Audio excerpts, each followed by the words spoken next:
Hello, everyone. Welcome to my real kitchen. This is where I cook, and here we are in my home because Wanda Works has changed locations. And I sometimes get excited about dyeing, and I start dyeing before you join me. So I'm just going to add a couple of pieces of wool, and then I'm going to talk about what I'm doing. Let's see. So we're here today to work with my new dye color called Old, I don't have any D in there, Old Stink. And with this color, I endeavored to make a neutral that wasn't too warm, it wasn't too cool. So every Friday we have this dye show. Some of you know that, some of you don't, unless something's happened to me and then I can't do it.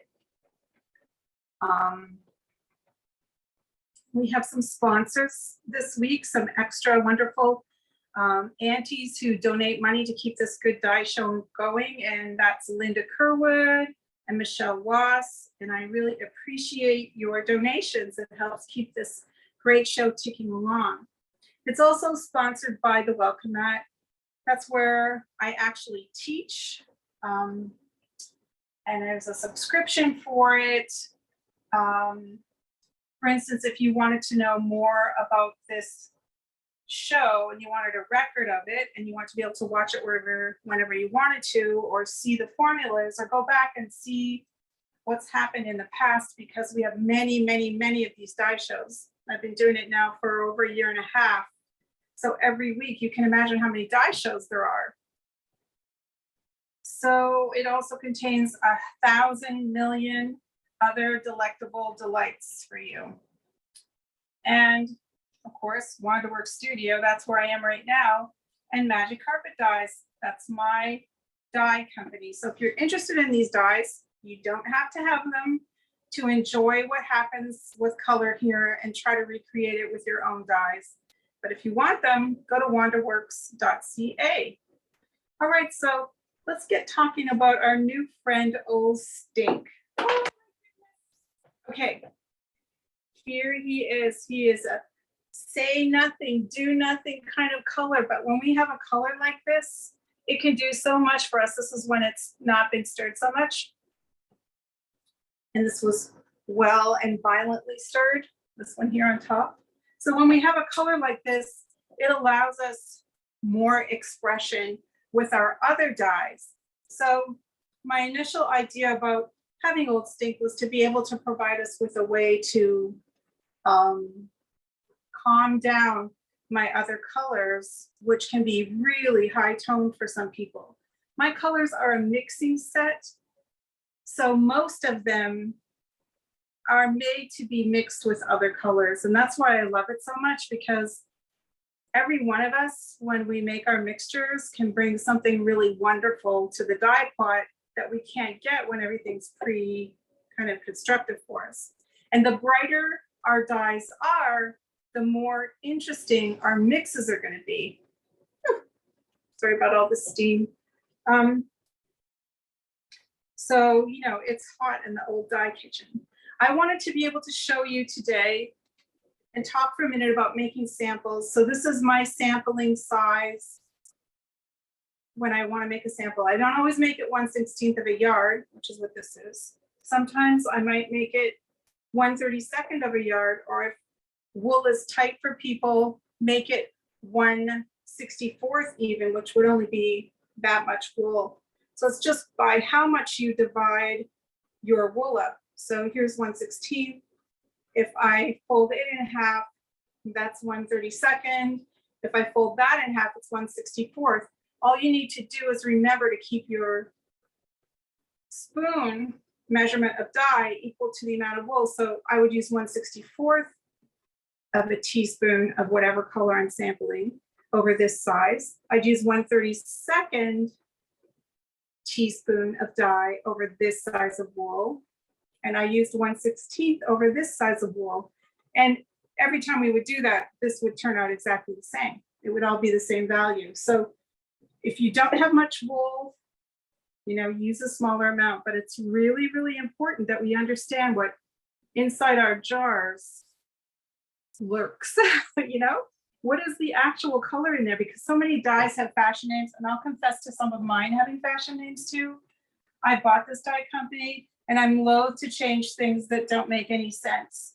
And one of the things that don't make any sense is our very first dye we're going to work with. I'm going to combine Old Stink and brighter colors to help calm them down. So I'm just going to use a little bit of Old Stink with a brighter color. And the first brighter color I'm going to use, and the big misnomer, is blue violet, because it isn't actually, according to the color wheel, blue violet at all. It is violet.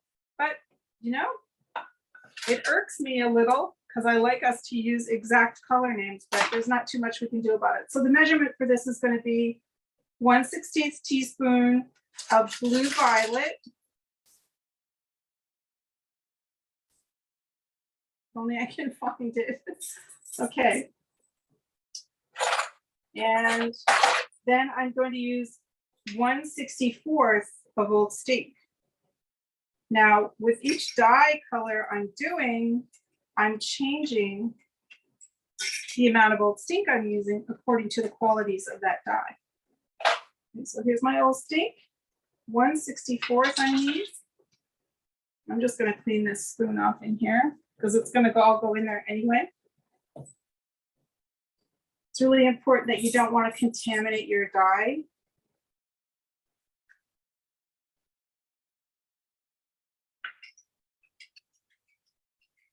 Now, sometimes if you're curious about what's exactly going to happen, you can just dye your blue violet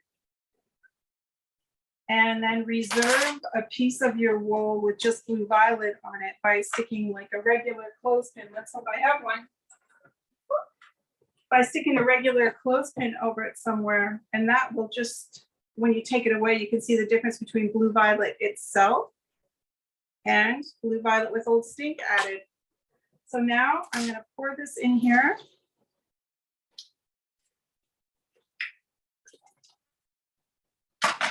And, as we learned last week, if amendments need made, that's okay, we'll make some. But we're just playing today to see what Old Stink can do for us.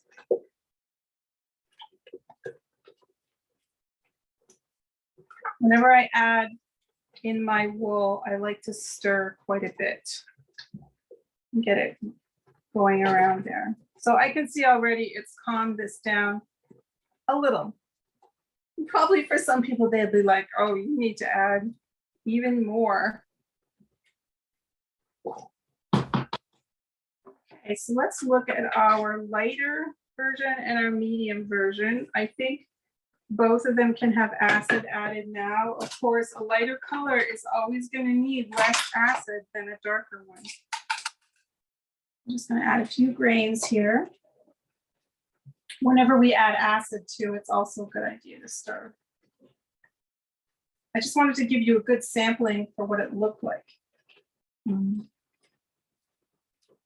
really kind of excited about this color because I think it's going to allow us some exciting mouse power. And that just means making mousy kind of colors, like little brown bird kind of colors without, just right out of the jar. And then that's going to let us add other dye colors to it too. Like if I wanted that to be mildly influenced by another color, I could just add, 1024 or 512 grains of another color to it. And I'm saying that little amount because of it being a lighter color. This is what happens when you make good samples and you can understand what's going to happen. So I can add more acid to this color for this pot, because of the color being richer and darker. I just mean darker in value. All right, so let's give this a stir while I'm at it too. Does it make you have the willies when I'm running from pot to pot that way? It's okay. Don't fret. All is well.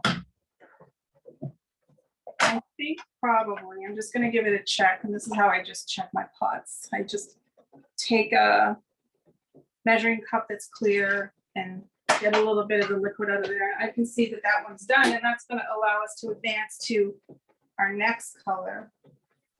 So this is just a sample of Old Stink at value number 3 or 4. So here it is. At a darker value, it's probably 7. You can see how interesting it is. Even for flesh, if it was a bit lighter, it would be good. There. This isn't done yet because it's darker. It takes a little longer. The darker the color is, the more patience we need. We don't always want to use it. And I always want you to remember in this die show, I'm speeding things up purposely so we can get through what we want to get through. It's almost clear. Now this guy, it always takes longer in these big pots on top of the stove. Just it takes a lot to heat it up, and then it takes a lot to keep it heated to a certain temperature. So I'm prepared that that's going to take longer. I'm going to get this out of my hand before I throw it in somewhere I ought not to. So now I'm ready to add something to my Presto pot here. And this time I want to add 1/32 of yellow.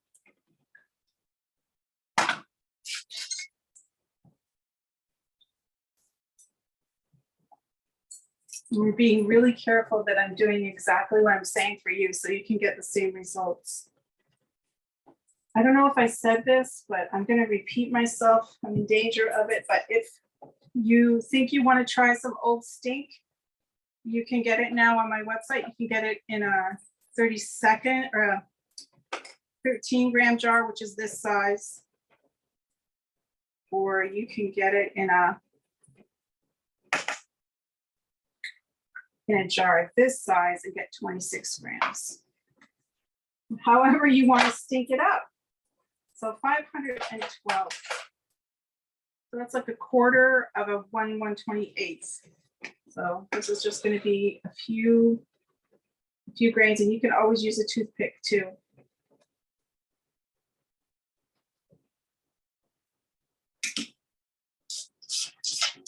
So because I know yellow is a very light color, I'm not adding much of the Old Stink to it because I want some of the yellow still to shine through in whatever fashion it can, and let's find out. I just put a schmutty fingerprint on that, but that's okay too.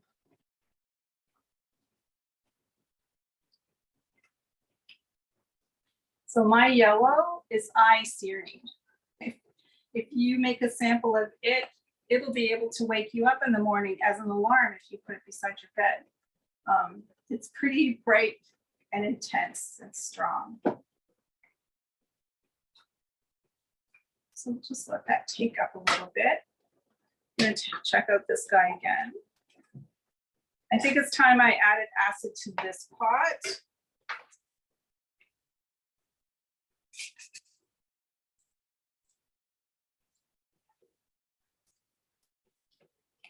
One of the things about this pot is I'm always dipping my fingers into the water. I don't ever recommend that. That's not good for us. Let's see what this guy's doing here. So I would say he's pretty close to being clear. I would leave it if I were just dyeing regularly, but because of the show here, I'm going to clear up my dye bath entirely with a nylon. Just because it's quicker. It's always about what's quick for me right now in this dye show. I'm going to take this one out. So you can see how it's lovely quality at this value. They're really, really handsome. So stink. Just a little stir and clear this up. Like I can see there's a bit of dye left in here, and this nylon just helps me grab it up.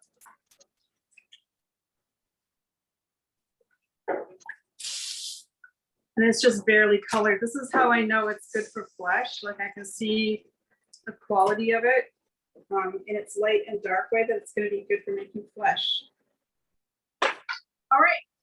So the next color that I want to sort of calm down is my red violet. It's also very bright. And I also want to try blue. So I think I'll try blue first because it takes up more quickly. So I'm going to use 1/16 of blue. All the things I'm dyeing are over a quarter yard, and a quarter yard is about 3.2 ounces of yarn, approximately. 1/128 of Old Stink with the blue here. Let's just double check. Yeah.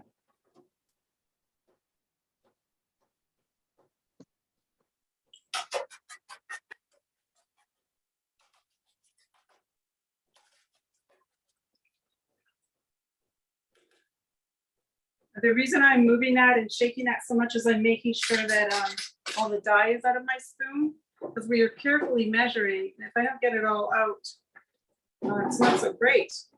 That means I don't have my full measure at work.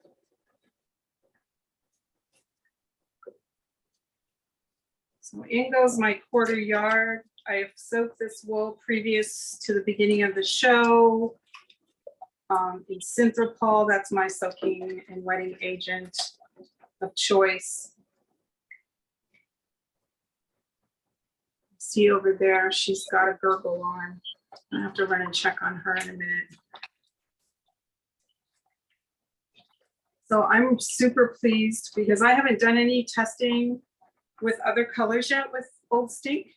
I'm super pleased with what it's doing with these colors. It's going to be really functional for people who don't want to try to think how to dull something down.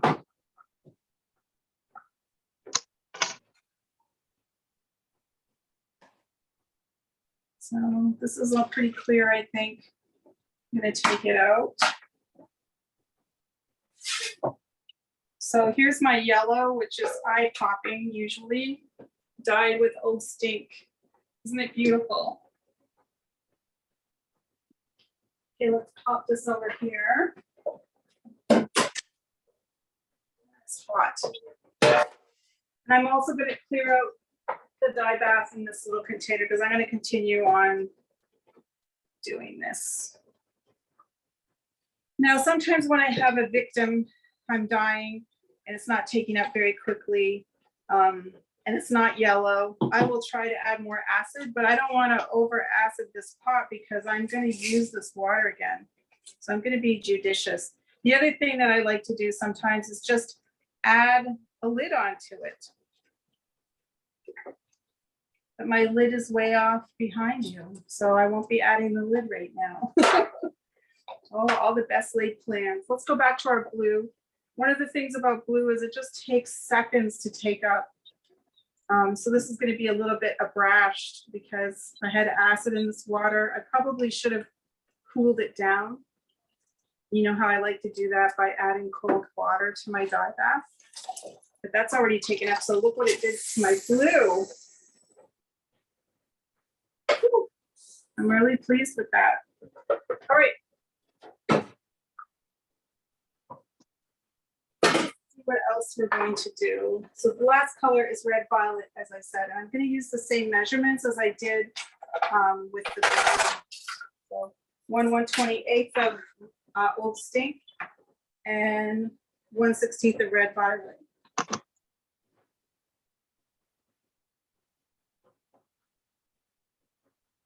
Does everybody have their microphones off? Just checking, because I can hear some things. It could just be my own brain rattling. You just never know. 1/16, I said. I just had an intuition to add more to this, so I'm going to do that. I'm going to add more Old Stink to it. So I use 1/122, and I'm going to add another one.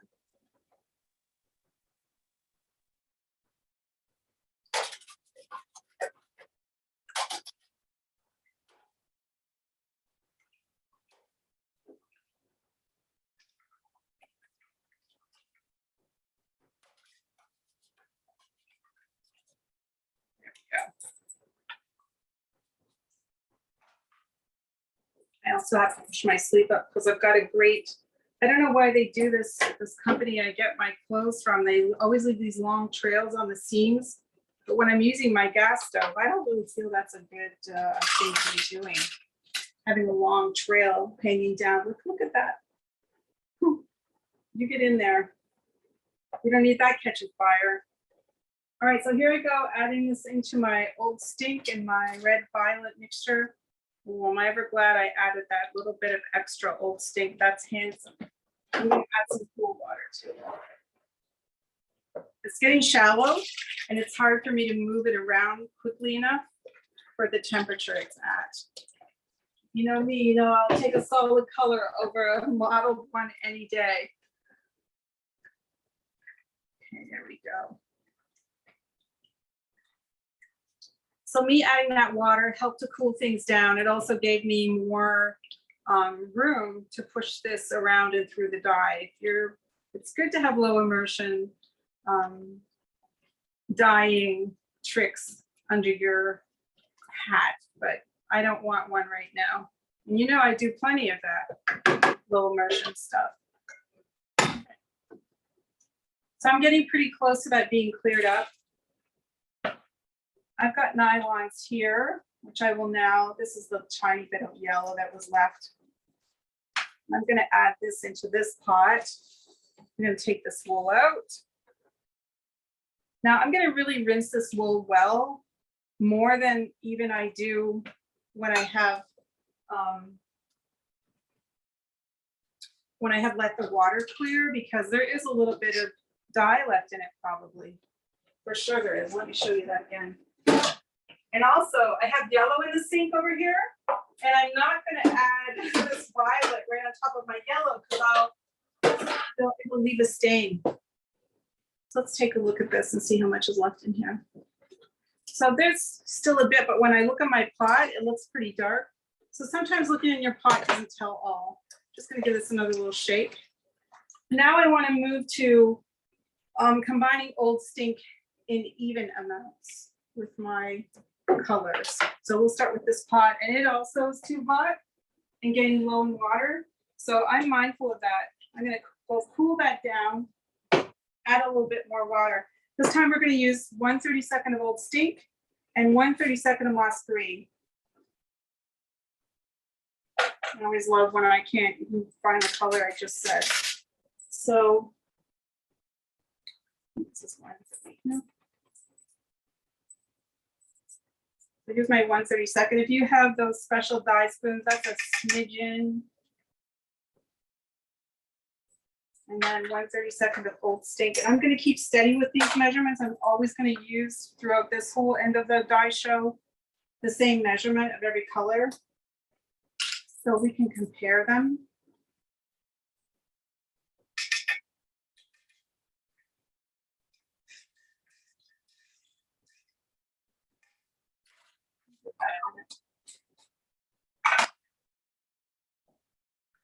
So far, I'm pretty excited.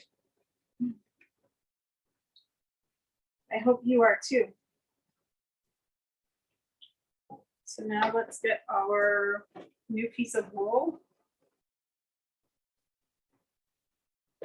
Plop it in here. So now, because I have equal amounts, we're going to get into that situation that I call mouse power.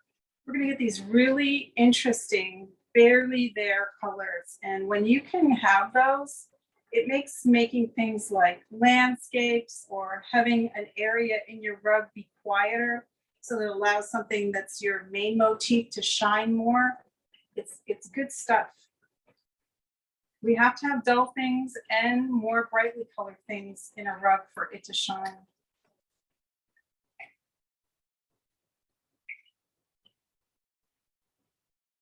Let's see what's happening in this pot. I'm going to just really stir these.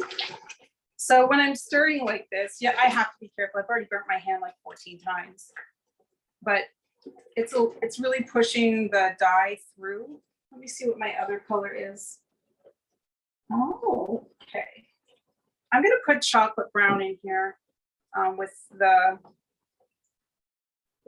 the little bit of blue violet that's left in there and the old stink. And here's why I can do it. Shockingly, violet is kind of a close relation to brown. And so I'm not going to worry too much about it. There's hardly anything there. There is still something, but we haven't got time, I don't think, to wait for that garbage to take up.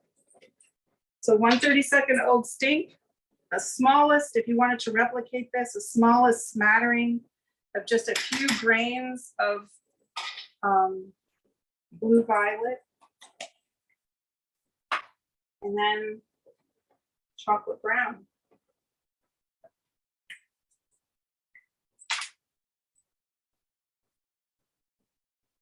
Again, equal amounts.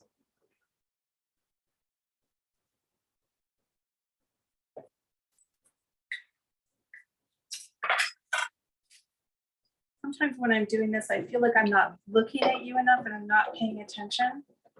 I am trying to be connected to you, but I'm also running a 3-ring circus here. So I've got a lot of things to keep my eye on. So I hope you understand. It's not because I don't love you. Okay, so we'll let that have a go. I think this pot could use a little more acid. I'm just going to check my temperature, make sure it's on high, and it is. I'm pretty excited at the look of my moss green. I'll show you in a minute with old stink. You know, you can always have theories about color, and I sometimes have to have them when I'm formula writing or making some kind of new color set. But it always makes me so happy when it comes true.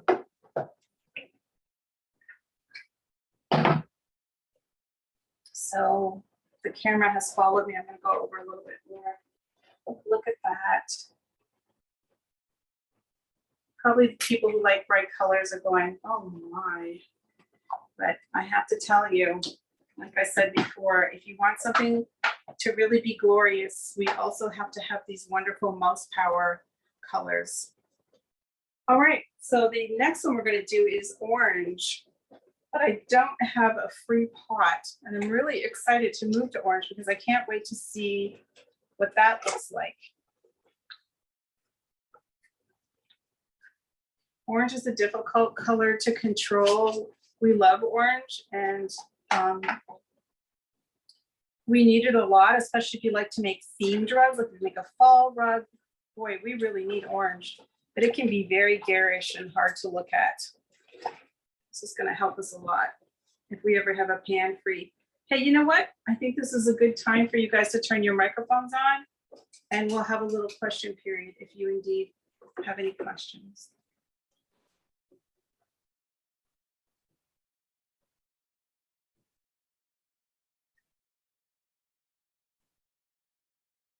You can have comments too.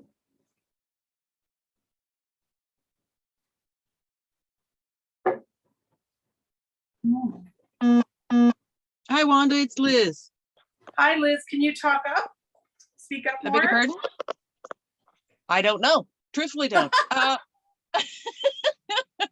just following along, trying to master this. I cannot believe the difference in those colors with just the smallest amount of old stink. That'll be landing in my cart very quickly. Thank you. You're welcome. Old Stink is awesome. I'm well pleased with him. With a name like that, he can't be a girl. Wanda, this is Michelle. I have a question. Yes. You, lots of times you are putting your dye into the cup measure, you know, like we usually do, but that last one, you put it in the pot. Any difference? Nope, there's no difference. I hardly ever do this. What I was been using this for today was just to check and see if there's any dye remaining. I know everybody does this, but my pot's empty and there's no difference between me throwing it in this pot or pan or in my Presto cooker than it is me putting it in there. It just kind of saves me a step. I'll often just throw it right in. But I'm also understanding, I'm not looking, for instance, last week I did not. last week I made my formulas in here because we were looking to see if they needed amended. And in that case, I do not throw it in the pot because I can't truly tell unless I put a piece of wool in there what its quality is going to be. But I can tell if I take it here and take a little bit of it and put it on a piece of paper. You can look back, Michelle, and read how to make a formula last week, because I do go into that quite a bit. It's like you have to see what it's like before you put it in the big pot, because you'll never be able to get a true estimate of the color just by trying to look in there and find out, you know? And this way we can use a little bit of the formula from here to paint it on a piece of paper, and then I can see, oh, do I need to warm it up? Does it need to be darker? Should I cool it down a little, you know? And it's really helpful to be able to just pour it, to take a little bit of it and put it on my piece of paper. And I just usually use my dye spoon to do it. But here I'm checking to see how much dye is left in this. And not much, if any. So I'm going to take this out. So here's my moss green and my old stink in equal amounts. It's pretty gorgeous. It's good if you have a distant hill. And we always have distant hills. So let's move to orange. I hope that answered your question. I'm just going to stick this orange in here and I'll take more questions if there are any. I'll get the orange ready, and then we just have one last piece of wool to do, and I'm going to see what it looks like with turquoise.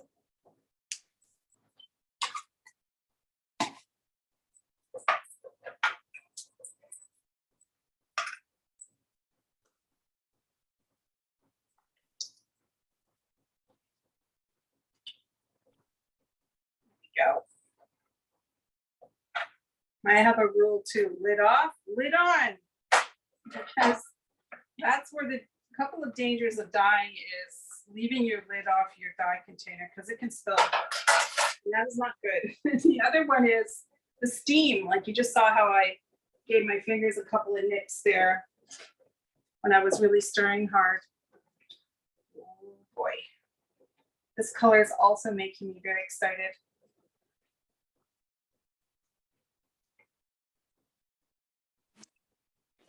Wanda, Denise here.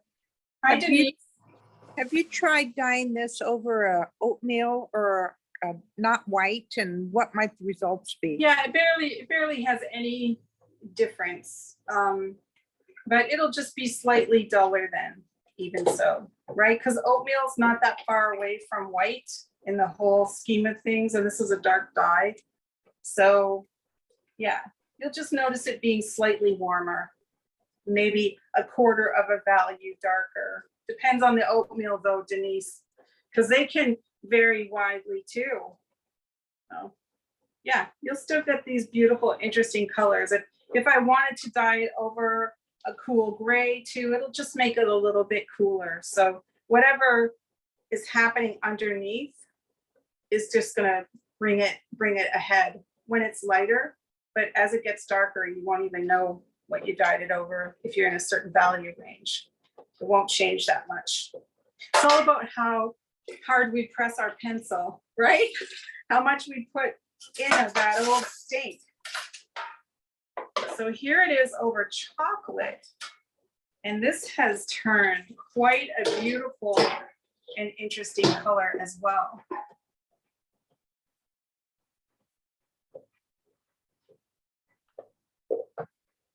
So of course, everybody knows I'll have pictures of all of these and I'll have names for them.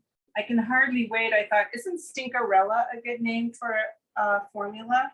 And you'll be able to see this video anytime you want if you're a subscribed member of the Welcome Mat. So let's throw this nylon in here again. We'll just get rid of this tiny bit of colorant I had left in here. But you would want to wait till that was clear.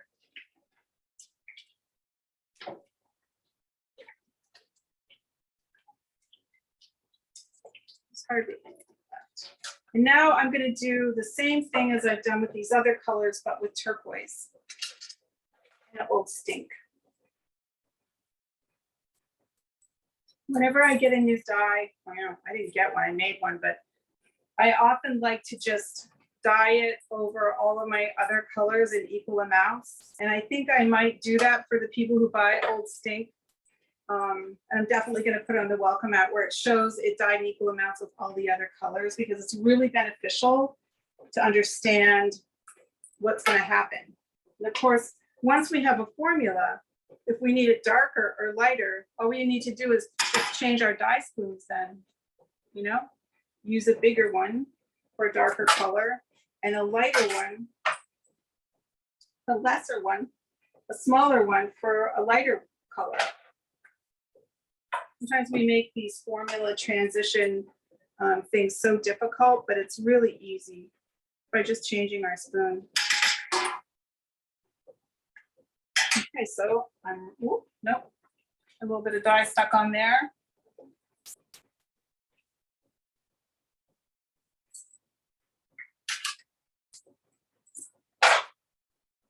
Let's stir this up.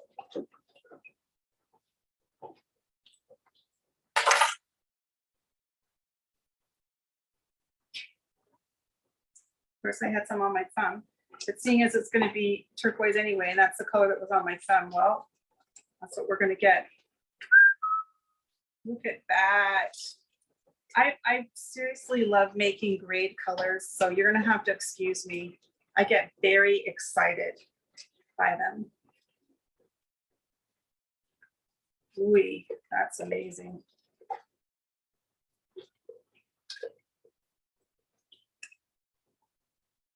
Let's see what this guy's doing. If anybody has any other questions, you should let me know right now. I'm going to turn this down so that the rest of the orange takes up. I'll put a lid on it. Wanda, this is the other Michelle. I'm going to turn up my a lot of fans come on when I'm just now looking for my volume button, because I can just barely hear you guys. It's a big strain to my brain. Oh, it's quite turned up already. Okay, go ahead. That was close. Are you okay? Yeah, I'm okay. Go ahead. Will this be part of your regular inventory now? Or is it limited time? It is, nope, it's part of my regular inventory, but it does not come with the kit. Okay. People will have to get it separately, but I'm going to strongly encourage them to do so because it's really helpful, especially for beginner dyers. And also, I had another question. When you're dyeing something that's got yellow in it that's really slow to take up, like an olive or something, how long should you give it before you just give up and suck in the acid? Like an hour or more? Oh, I wait a long time. And if it's a dark color, it takes even longer. So can you quantify a long time? Like a couple of hours if the color's dark. Okay. You know, when I was dyeing that yellow a couple of weeks ago, maybe it was olive. I can't really remember, but it was really, really dark. No, you know what it was? It was last week when I was making one of those colors for the Own Sound collection. Yeah, it took a long time. It took about 3 hours of me, like, so I bring the temperature up as high as it'll go. I let it do that for 5 minutes or so. I add a small amount of acid. I put the lid on and turn it off and walk away. So I might come back in an hour. And I could see that it was still doing that. So I do that process over again. Also adding a little bit of acid because it's hard to tell, because every color that's going to be richer, in that case, yellow doesn't really get that much darker. Every color that's darker or richer, you need to add more acid, but it's hard to tell what that amount is. So I just go back several times if I have something that's really rich in yellow. So for me, if I go like this, say, like this has yellow in it right now, and it looks like this, I know that I don't have to be any more patient than I am. That amount is not going to change the color that I made. But if I made a light color, that amount makes a difference, right? But if I'm making a medium or a darker color. It really doesn't. So, and it's not harmful to put it down the drain. So you don't have to worry, but I usually like to have a piece of cloth or a nylon or something that I just keep adding into things that I use up this color. And a piece of wool works equally well. It's just that nylon takes it up a lot quicker and it can help me move through this process of the dye show better. I hope that helped you. Yes, thank you. I just didn't know if a couple of hours or 3 hours was excessive and was gonna, overfelt the wool or anything. No, not at all. Because mostly for that time period, it's not on. And I've never, let me tell you, I've done some things experimentally, and I've never ever had it where I felted a piece of wool or even ruined one, except for one time when I was doing marbleizing, and someone had given different instructions. And whenever people did that, when I first started dyeing, I wanted to just see what everybody did.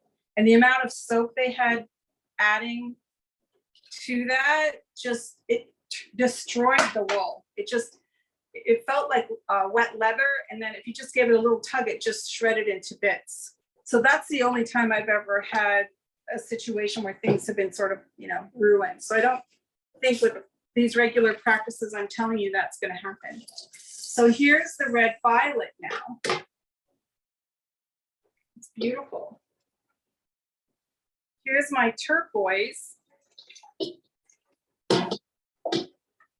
And they're a handsome pair together.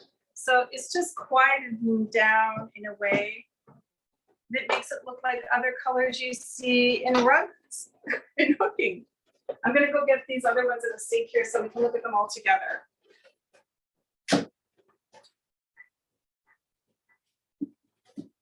Oh. Some of them are mean and they're giving me a little burn. Now this is gonna be interesting because I don't remember what one of them is, but I can look at my notes.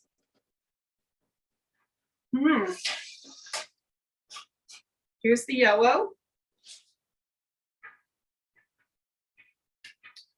Here's blue violet. I mean, the more Old Stink you add, the more it's going to change too, which is great to know. Here's the blue. Did I already show that to you? I'm starting to need a drink of water. And you know what? I don't even know what this one is, but I'll figure it out. It's the chocolate one. Here's the moss green one. Here's the lighter version of Stink itself.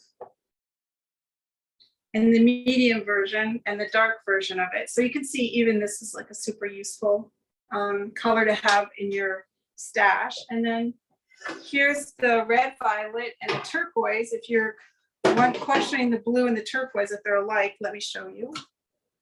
They're not. This is blue. That's the turquoise, but this is the equal amount, and that's the little bit over. And then here I have my orange. So whoever's not a member of the Welcome Mat, I really encourage you to do so. This kind of learning and knowledge that I've amassed over years. I also have about designing things and about the application of color. And I welcome you to step beyond where you are and have a big adventure with me. So that's the orange. I'm excited to have additional colors to put in my brown pile. Make dyeing browns a little more exciting. All right, my friends, that's it for today. I really appreciate you coming. How many people came today? Did anybody take notice? Wanda, there was 48 at one time. Yay! Let's just keep this up. We are doing amazing. All right, my friends, be sure to invite others next week. As you know, usually for about 20 weeks, I keep the same invitation. It's the same link every time with the same passcode. So let's see what we can do next week. All right. Thanks so much for joining me. Have a great day. Thank you. You too. Thanks, You're Wanda. You're welcome. Thanks, Wanda. Go and dye with power.